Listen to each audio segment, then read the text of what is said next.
The rain had just started when he stepped off the last bus. It wasn't heavy, not yet, just a slow, whispering drizzle that turned the streets silver. He pulled his hood up and started walking. The road led toward the edge of the city, where the buildings thinned out and the air grew softer. Streetlights leaned over the empty sidewalks, their reflections stretching across shallow puddles. He liked this hour, when the noise fell away, when the city seemed to breathe slower. He didn't really have anywhere to go. He just walked, listening. A distant train rumbled across the bridge. The sound rolled low through the mist, fading into the hum of wet tires far away. Somewhere, a dog barked once and went quiet again. He kept walking until the lights grew fewer, until the pavement gave way to old concrete and quiet fences. The rain picked up slightly, tapping on his jacket in a steady rhythm. He could hear his own breathing, now slow, even, blending with the faint hiss of rain on metal roofs. This was the part of the city most people forgot about, but to him it always felt alive, not with motion, but with memory. He passed a shuttered shop, its sign flickering weakly, and thought about how many nights he had walked here before. Different years, different reasons, always the same rain. He paused under a street lamp and watched the water slide down its metal pole. The drops caught the light, one by one, before falling into the puddle at his feet. The city didn't sleep. It only changed tempo. And tonight, its rhythm matched his heartbeat, slow, steady, calm. Asterisk.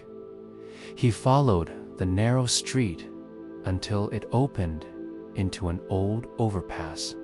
Beneath it, water dripped from the concrete joints, echoing faintly like a slow metronome. Each drop made a small sound, sharp and distant, swallowed by the vast stillness of the night. He stopped for a moment. Above him, the city stretched like a sleeping machine. Bridges, faint lights, the hum of power lines.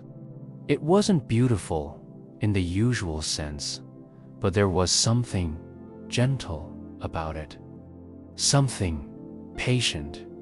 He leaned against the cool wall, letting the damp air cling to his jacket. A streetcar bell rang far away, that lonely metallic chime that fades before you can decide where it came from.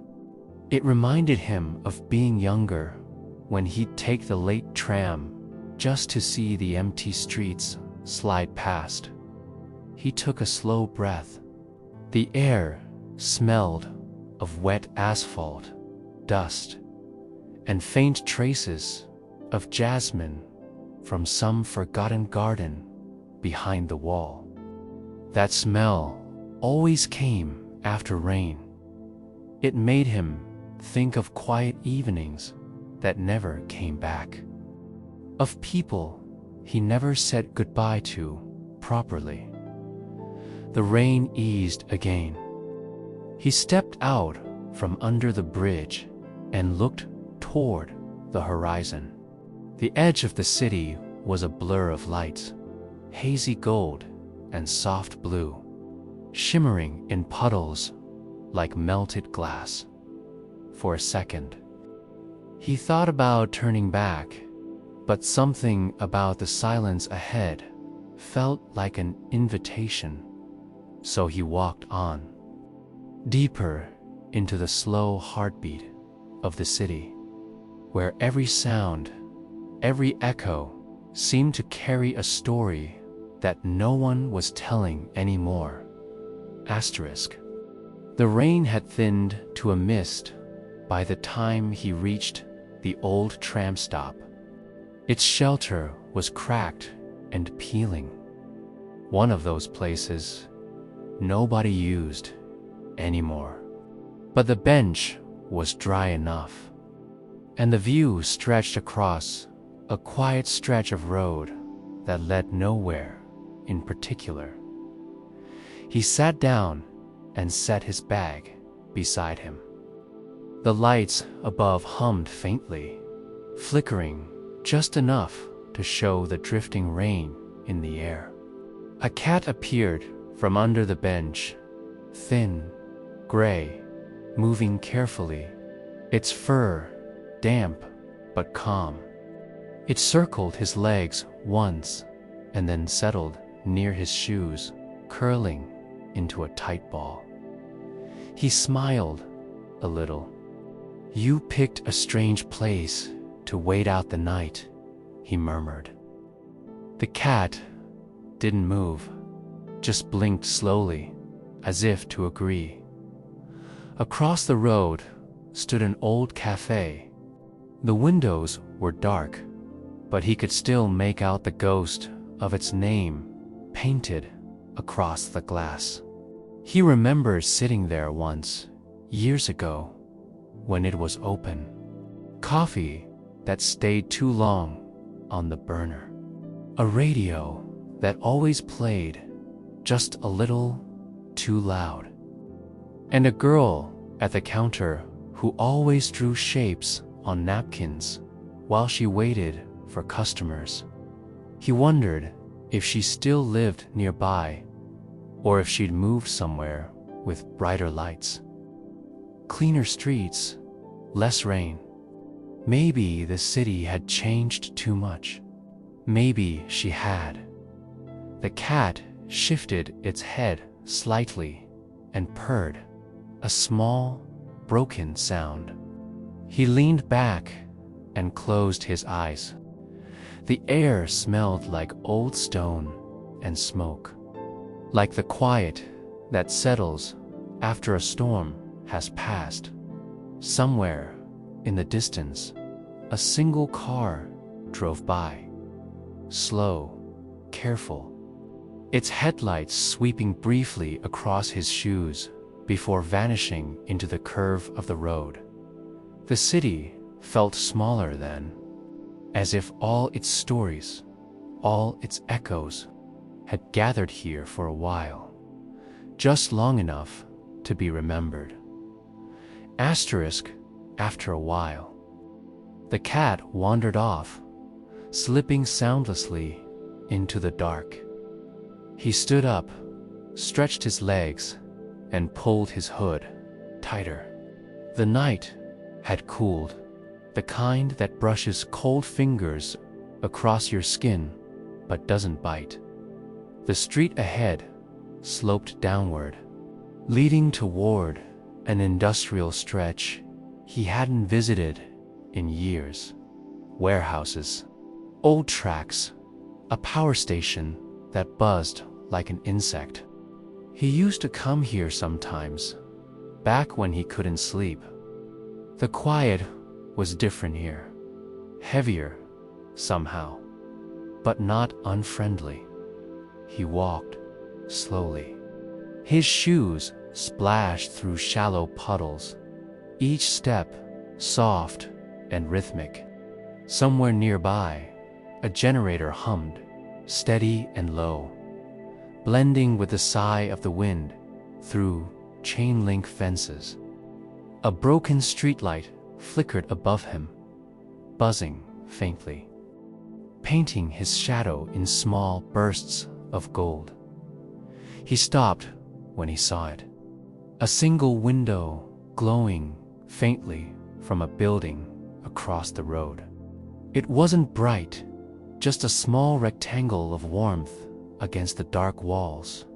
He didn't know why, but the sight of it eased something inside him, like proof that someone else was awake in this forgotten corner of the city.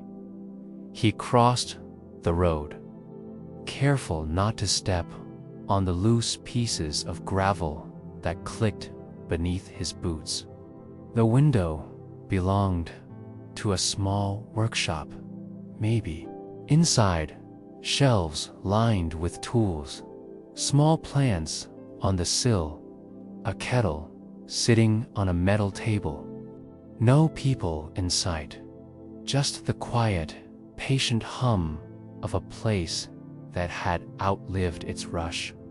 He stood there a moment longer than he meant to, watching the faint curl of steam rise behind the glass. The air smelled faintly of rust and rain, but underneath it, something gentler. Maybe tea. He didn't knock. He didn't need to. Sometimes it was enough just to stand near a light to know it existed. He adjusted his bag and kept walking. The rain had stopped completely now, leaving behind that damp quiet that felt like the city holding its breath. Asterisk.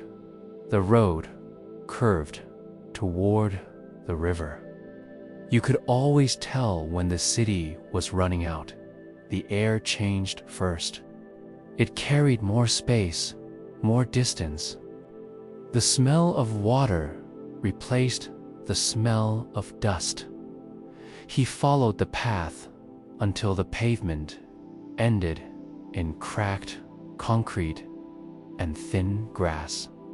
Beyond that, the river stretched wide and dark, the current slow but steady. Streetlights from the opposite bank shimmered in long, trembling lines on the surface. He stood near the railing, resting his hands on the cold metal.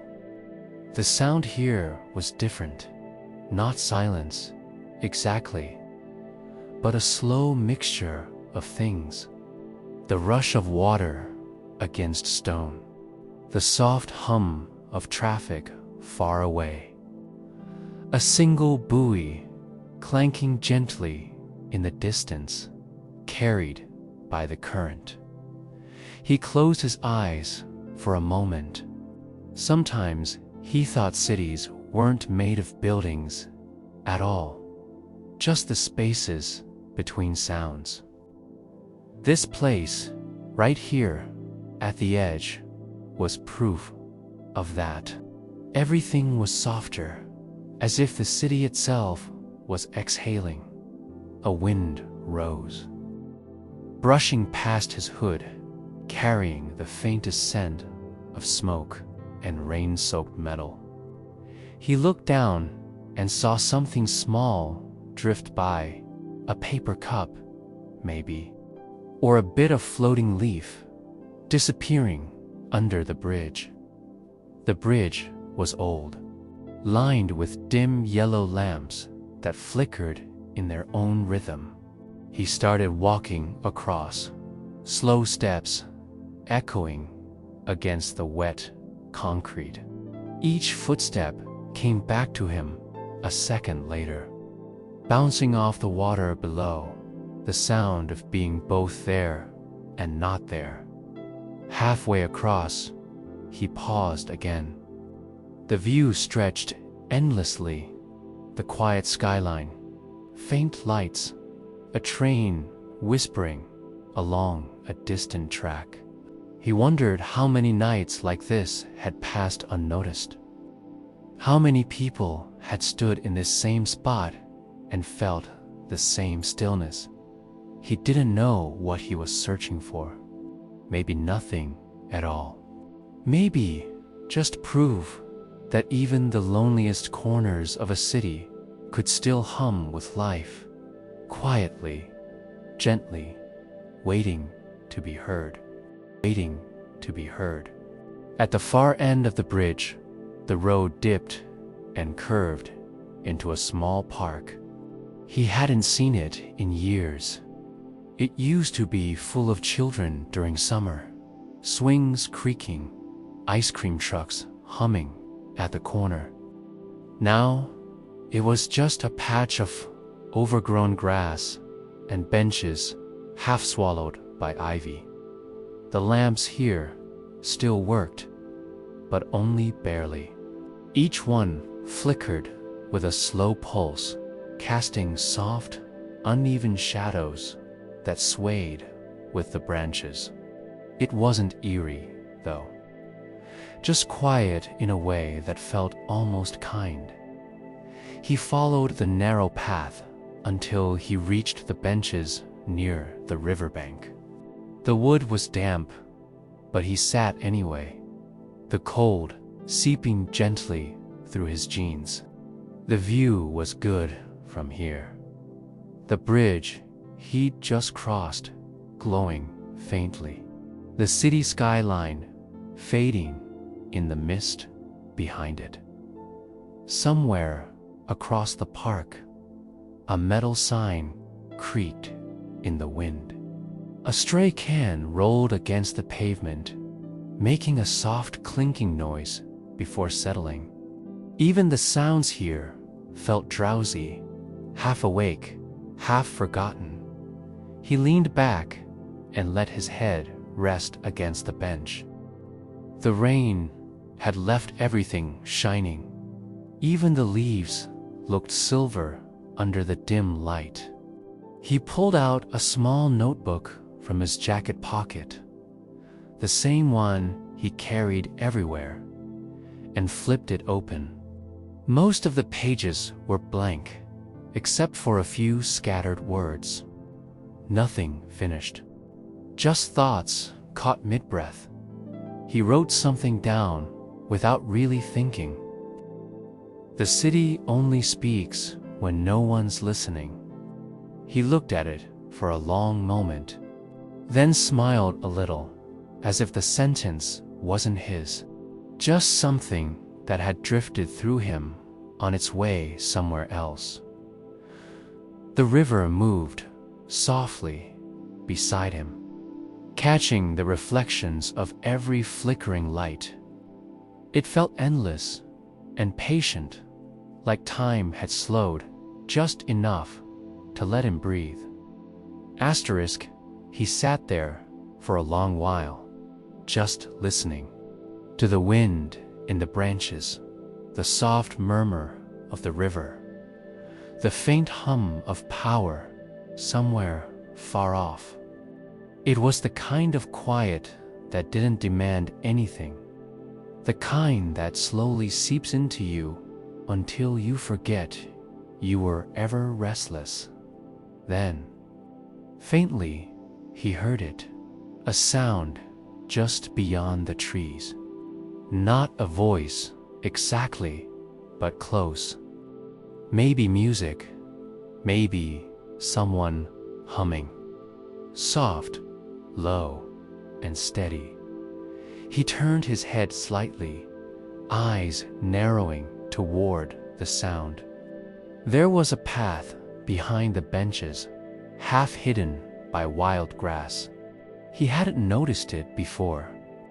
The tune drifted again, almost like a lullaby carried by the air. He stood up and followed it.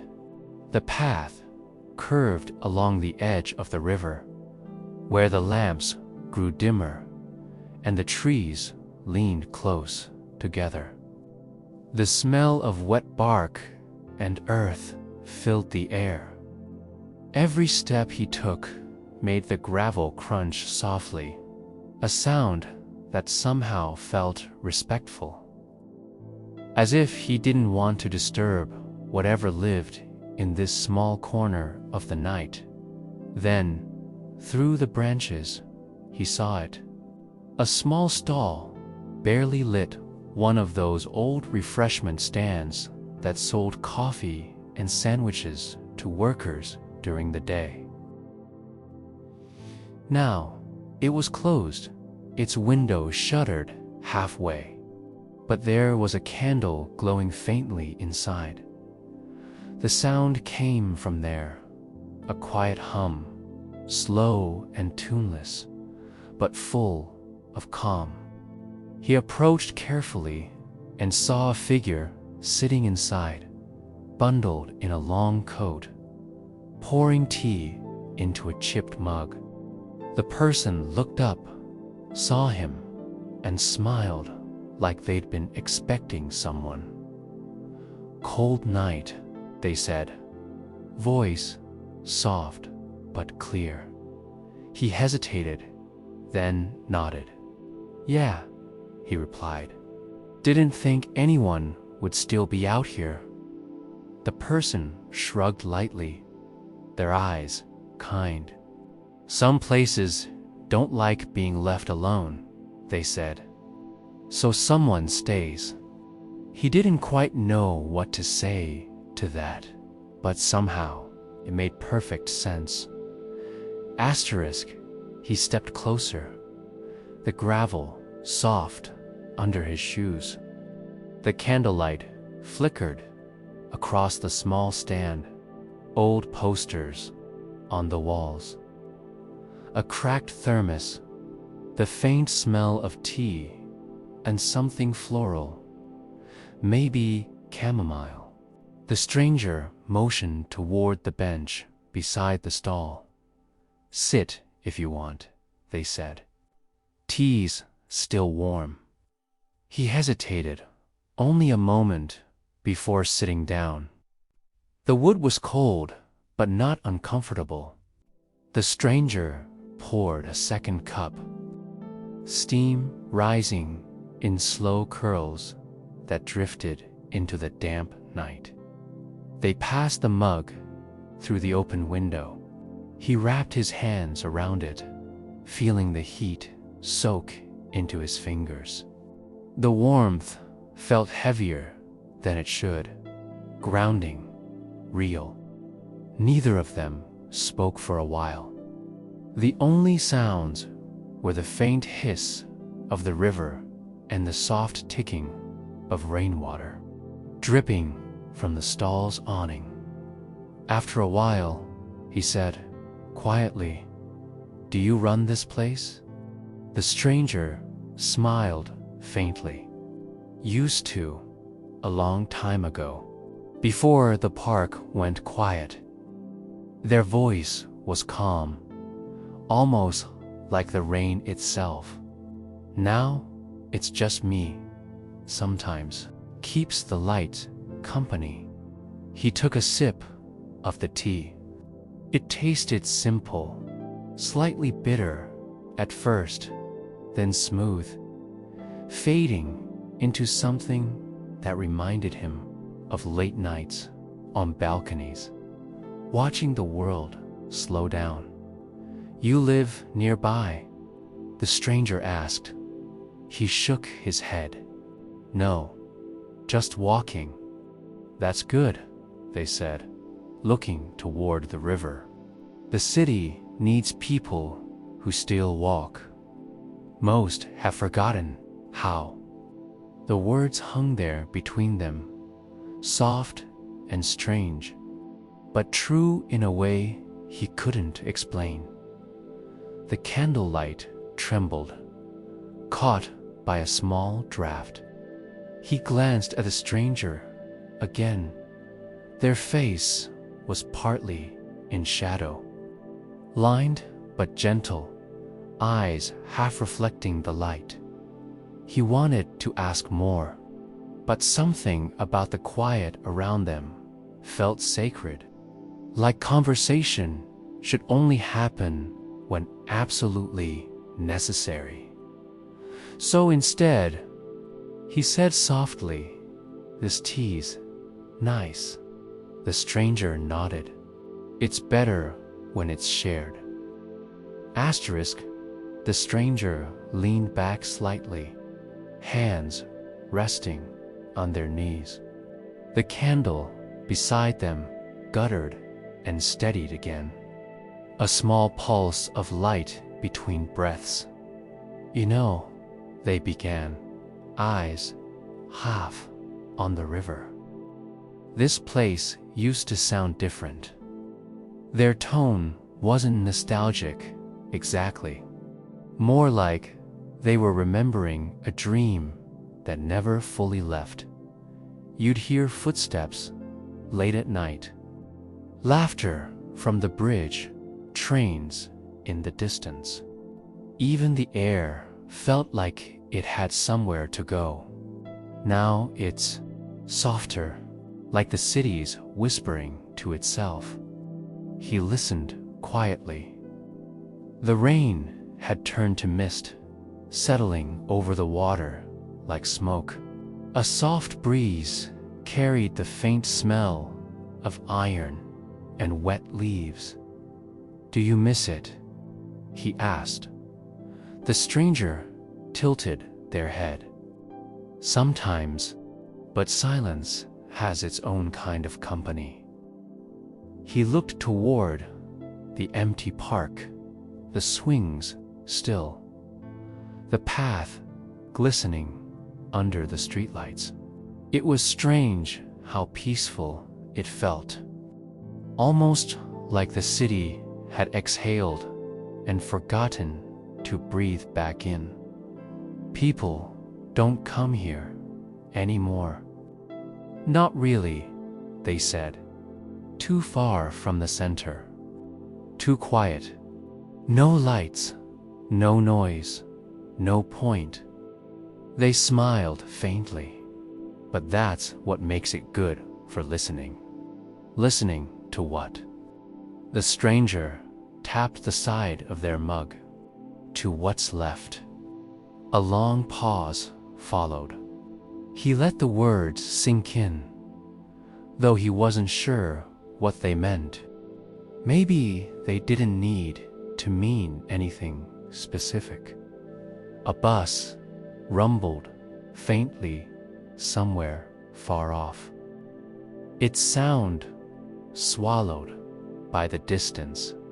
Then the river answered with a soft rush against the stones. The stranger nodded, almost to themselves. "You hear that? That's what's left. The small sounds that nobody listens to anymore." He watched them, this quiet figure keeping company with the city's forgotten noises, and something in him softened. It wasn't sadness, exactly. More like recognition. They were both here for the same reason. To feel that the world, even in its quietest corners, was still alive. Asterisk, he didn't answer right away. The river's murmur filled the silence, low and steady. He watched how the mist curled around the stones, how the faintest ripple caught the streetlight and turned it into trembling gold. "I used to live near here," he finally said, "before everything changed." The stranger didn't interrupt. They just looked at him the way quiet people do. No hurry, no push, just space for the words to fall. There was an old apartment by the bridge, tiny kitchen, window that opened to the water. You could hear the trains late at night, and I liked that. Made me feel less alone. He smiled faintly, but it didn't reach his eyes. When my wife was still around, we'd sit out there after dinner, just listening. The city was louder back then. I didn't mind it. The stranger nodded, eyes soft in the candlelight. She used to hum sometimes, he went on while washing dishes.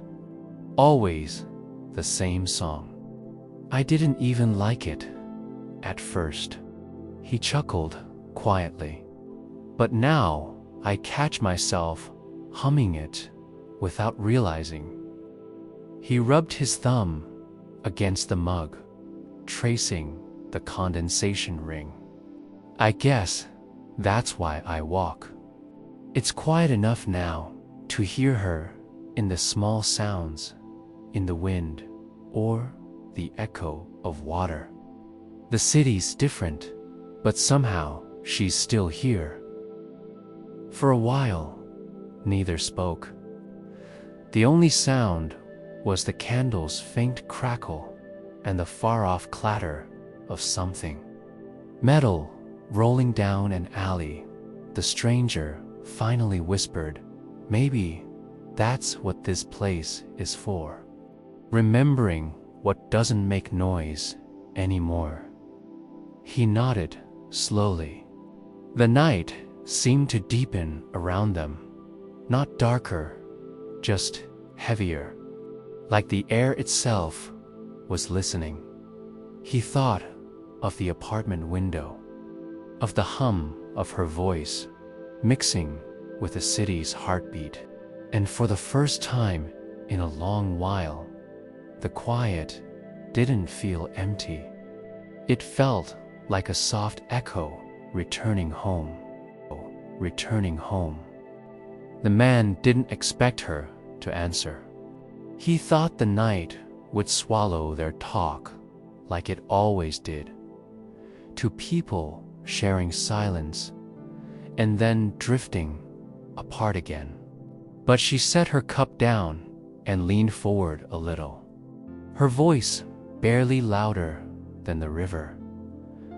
"I come here for the same reason," she said.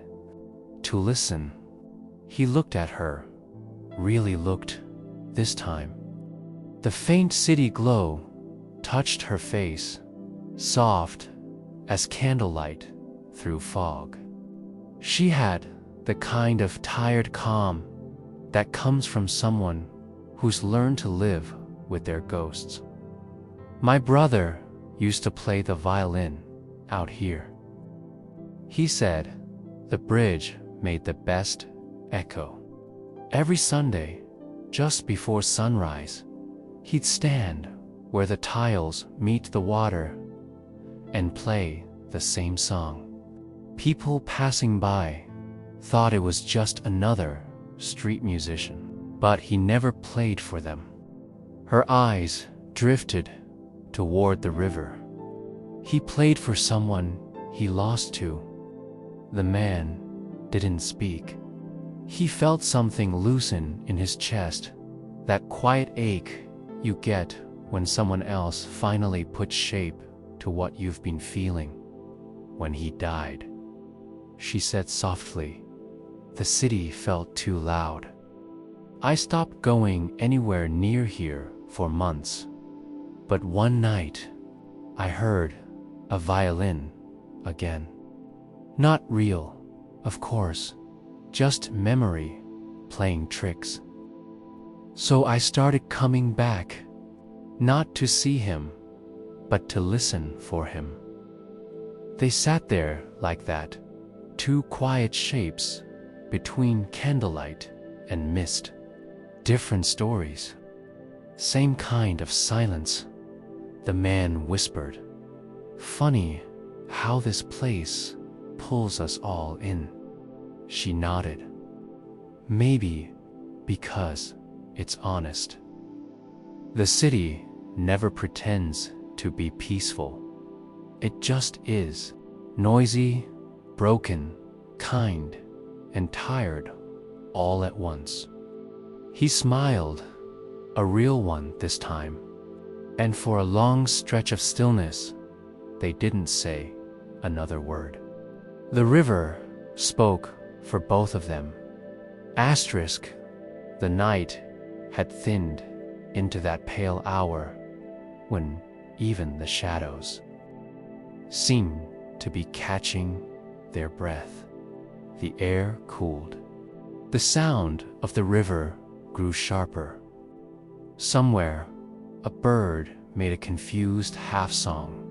Too early for morning, too late for night. They were still sitting by the railing, the last candle burning low between them. Its flame leaned sideways in the breeze, stubborn and soft. "I used to stay up all night just to see this," she said, quietly. "That thin blue before sunrise.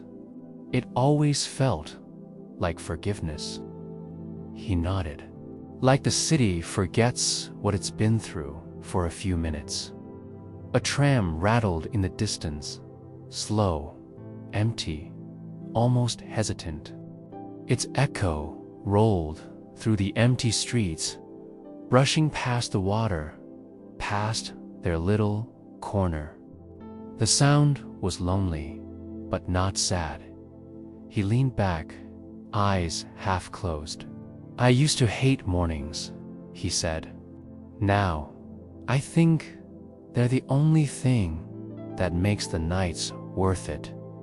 She smiled faintly, tracing the rim of her cup with a finger. "Maybe that's what your friend would have said, too. Maybe." He looked at her, the way her eyes reflected the dim light, how the wind tangled a few strands of her hair. He didn't feel the usual weight anymore, just a quiet presence beside his own. The sky above them was turning softer, streaks of gray.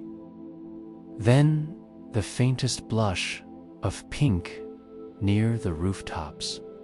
The river mirrored it, broken and shimmering. "Do you ever feel like time slows here?" she asked. He thought for a moment. "No.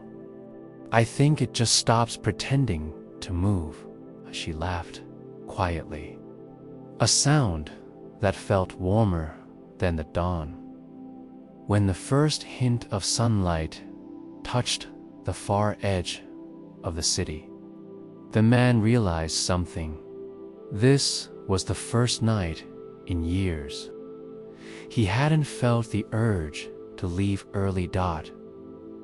Asterisk, the first sunlight broke over the rooftops, quiet and hesitant, slipping through the spaces between tall buildings. It painted the stone walls gold, and the river caught it like it had been waiting all night. The man blinked against the light. The city he'd known in shadows was slowly waking, its edges softening, its sounds returning. A distant shop gate creaked open. Someone whistled faintly. The world was stretching its limbs again. She stood beside him, eyes half closed, letting the wind brush her face. "It's different in the morning," she murmured. He smiled. "Yeah, like the city sighs before starting over." Neither of them spoke after that. They didn't need to. The silence felt complete, the kind that only comes after too many words have already been said somewhere else. Long ago, she turned to him. "Will you keep walking?" He thought for a while. The truth was, he didn't know. Maybe he'd stay in this city a little longer. Maybe he'd keep chasing the quiet corners, the sounds that reminded him of something lost, but still kind. "Maybe," he said softly, "maybe I'll listen a bit more before I move on." Her smile was small, but real. She nodded once and began to walk toward the bridge. He watched her go, her steps light, her scarf fluttering behind her, catching that new gold light. When she disappeared into the morning haze, he turned back to the water. The echoes were fading footsteps, the tram, the low hum of life returning. And for the first time, they didn't sound lonely. He sat for a while longer, feeling the day build around him. The warmth on his face, the slow rhythm of the city's breath. It wasn't silence anymore. It was something gentler, something that felt like peace. Asterisk, he rose slowly, the bench creaking under him, and stretched his hands into the sunlight. The air was still cool, but it carried a sweetness now, the kind that only comes when night finally lets go. He began to walk. The streets were still mostly empty, washed clean by the faint light. Shutters clinked. A cat slipped under a cart. A baker set out his first tray of bread, the smell drifting warm and steady through the air. He passed the old walls, the flickering street lamp that had guided him earlier, and the narrow alley where he'd first met her. Everything looked softer now, as if the city had forgiven its own noise for a while. At a corner, he paused. The sky had turned pale blue, the kind that almost hums. He could still hear the faint echo of the river behind him, a sound that had followed him through the night, now blending with the low murmur of day. He smiled to himself. No big endings, no revelations, just quiet. The kind of quiet that stays. As he reached the edge of the market, he looked back, once the river glinting, a bird cutting across the light, and the slow ripple of sound that filled everything between. He breathed in deep, let it settle inside him, then started walking again. For the first time in a long time, he wasn't searching for silence. He was walking with it. Asterisk. And so, the night ended, not with a sound, but with a feeling.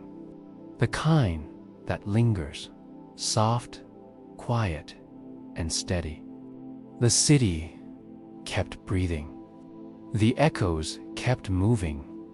And somewhere along the edge of it all, a tired soul finally found a rhythm that matched his own. If you're still awake, maybe that rhythm found you too. The hush between moments, the peace hiding inside small sounds, the distant hum of a city waking, or the whisper of wind against glass. Let it stay for a while. Let it pull you deeper, past thought, past time, into that quiet space where everything slows down. Breathe in. Let go. You're safe here. Sleep easy. Sleep easy.